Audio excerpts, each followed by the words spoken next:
Alright guys, आज की video हम बात करेंगे कि जो रोगन ने टॉम एस्पिनल के बारे में अपने पॉडकास्ट में ऐसा क्या कहा जो कि एफसी की हैवीवेट डिवीजन के लिए एक बहुत बड़ी न्यूज निकल के आ रही है। इसके अलावा हम बात करेंगे कि इंडियन एमएमए में एक बड़े फाइटर संजीत बुधवार की तरफ से एक बड़ी न्यूज निकल के आ रही है कि वो 2026 में कमबैक करने वाले हैं और वो इस कमबैक में पाकिस्तान के फाइटर रिजवान अली से फाइट करना चाहते हैं। इसके बारे में भी हम आज डिटेल में बात करेंगे। इसके अलावा एक और न्यूज है जो कि खामजात से रिलेटेड है। सोशल मीडिया के द्वारा पता चल रहा है कि नसरुद्दीन इमाम ने खामजात के अगेंस्ट फाइट करने के लिए अपनी प्रिपरेशन शुरू कर दी है। इसके बारे में भी हम आज डिटेल में बात करेंगे। लेकिन इससे पहले अगर आप ऐसी न्यूज डेली देखना चाहते हो तो आप हमारे चैनल को सब्सक्राइब कर सकते हो, और अगर आप सिनेमैटिक और रियल इशू डॉक्यूमेंट्री देखना चाहते हो तो आप मेरे दूसरे चैनल को भी सब्सक्राइब कर सकते हो। So let's start the video. UFC heavyweight champion Tom Aspinall के करियर को लेकर एक सीरियस कंसर्न चल रहा है। 2025 में उनकी आई इंजरी हुई थी जिसके लिए एक सर्जरी हो चुकी है और दूसरी करेक्टिव सर्जरी अभी पेंडिंग है। जो रोगन ने भी अपने एक पॉडकास्ट में कहा है कि ऐसी सेंसिटिव आई इंजरी के बाद कॉम्बैट स्पोर्ट में वापस आना बहुत मुश्किल होता है। The reality is he might not ever fight again. Like, who knows?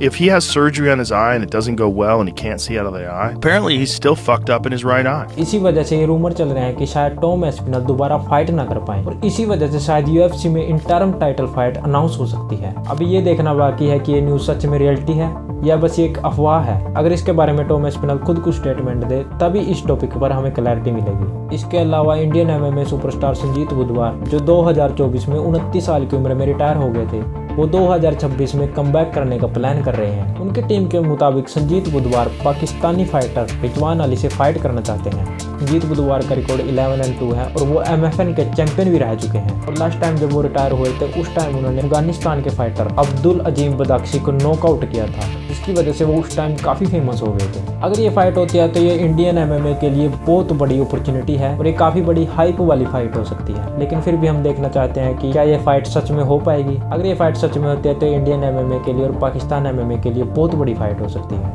UFC middle weight division में ये इंडिकेशन मिल रही है कि नसरुद्दीन इमाम खामजात के अगेंस्ट फाइट करने के लिए फाइट प्रिपरेशन कर रहे हैं। इमाम जो रिसेंटली टाइम में हैवी ग्रैपलिंग ट्रेनिंग करते हुए देखे गए हैं, शायद वो खामजात चुमाव के लिए रेडी हो रहे हैं। खामजात चुमाव जो करंट मिडिल वेट चैंपियन है, शायद वो रमजान के बाद फाइट के लिए अवेलेबल हो सकते हैं। यहाँ पे एक और न्यूज निकल कर रही है कि अरमान सरूकियन जिनकी फाइट सहारा मैगोमेडोव के साथ थी जो कि ग्रैपलिंग मैच था, ये फाइट पहले अरमान के अगेंस्ट टॉम हार्डी को ऑफर की गई थी जो कि एक हॉलीवुड सुपरस्टार है, बट उन्होंने इस फाइट को डिक्लाइन कर दिया था क्योंकि वो किसी मूवी की शूटिंग में बिजी थे। अगर हम टॉम हार्डी के बैकग्राउंड की बात करें तो वो ब्राजीलियन जिजित्सु की एक्टिवली ट्रेनिंग करते रहते हैं। इसके अलावा उनको ब्लू बेल्ट भी मिला हुआ है ब्राजीलियन जिजित्सु में एक लेजिट एकेडमी से। इसके अलावा उन्होंने 2022 में कुछ बीजेजे टूर्नामेंट भी जीते हुए हैं जो कि जाने जाते हैं यूकी चैरिटी कंपटीशन के नाम से। और अगर बॉक्सिंग की बात करें तो बॉक्सिंग में भी उनका फॉर्मल बैकग्राउंड है। और अगर एमएमए की बात करें तो एक वॉरियर मूवी के लिए जो 2011 में आई थी, तो उन्होंने इस मूवी के लिए एमएमए टाइप स्टाइल की ट्रेनिंग की थी। लेकिन वो रियल फाइटर नहीं है, उन्होंने कभी रियल फाइट नहीं की, बट उनका बैकग्राउंड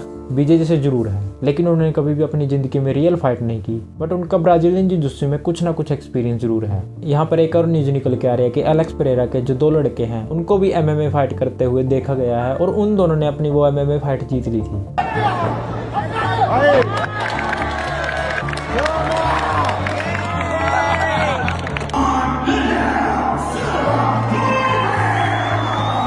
यहाँ पे फैंस के बहुत अच्छे ओपिनियन निकल के आ रहे हैं और फैंस बोल रहे हैं कि एलेक्स पेरेरा के जैसे फ्यूचर में बहुत अच्छे फाइटर बन सकते हैं। इन सब न्यूज़ के बारे में आपका क्या सोचना है आप इस वीडियो के नीचे कमेंट करके बता सकते हैं और ऐसी न्यूज़ देखने के लिए आप हमारे चैनल को सब्सक्राइब कर सकते हैं।